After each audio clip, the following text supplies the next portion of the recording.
The trees, the sky, the pine needle ground were our summer home.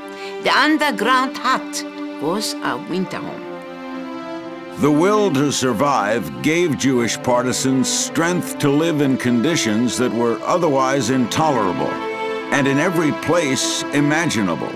Without the forest, we couldn't survive. We always choose a place where there were a lot of trees. In a way, it's like a protection.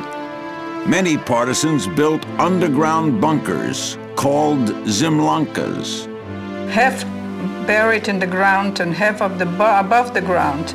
And there were fires going 24 hours a day inside to keep us warm because we had no clothing, no blankets or anything. When we built the bunkers, you know, it was hard. We had to take the earth out and bring it, get rid of it about some kilometers away. And then to make the top and all, we had to steal big doors. We had to steal these things to make the floor to cover the bunker. And then also we had to bring in young trees for support.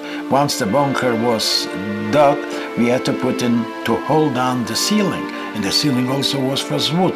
So this was a terrible work. In one zimlanka you could sleep maybe 25 people or so. So if one turned, everybody had to turn, because one leg's on top of the other. Partisans in areas of Western Europe had an easier time finding shelter where the local populations were less anti-Semitic.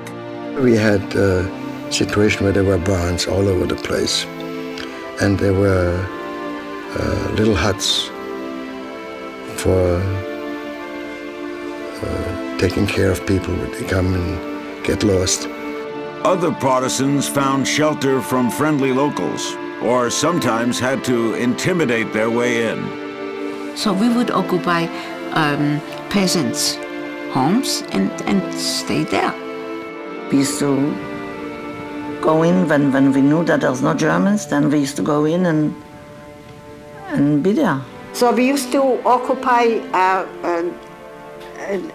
a village, and the whole group would be assigned each one like 10, like 12 people to a house. We were looking for places where it was secluded, away from the village, you know, let's say, they were houses. So we walked in and said, good evening. We'd like to have food and shelter. They said, please. And they treated us like human beings. Now we'd stay at one place 3 days, you know, 2 days, not too long, because otherwise they would find out where we are. Sometimes you say you're going to stay 3 or 4 days, but it doesn't happen. You have to move at once, or something dangerous, or something, you know, planes, German planes or something, or they are moving on you, you have to move. And we walked out about 15 minutes from the house with our rifles and things like that. We had shots. We turned around, the house was burning. Germans surrounded the house, there were shots fired from the house, and they put the house on fire. That's just the way it goes. It's part of it, part of life. And don't forget, this is better than a concentration camp.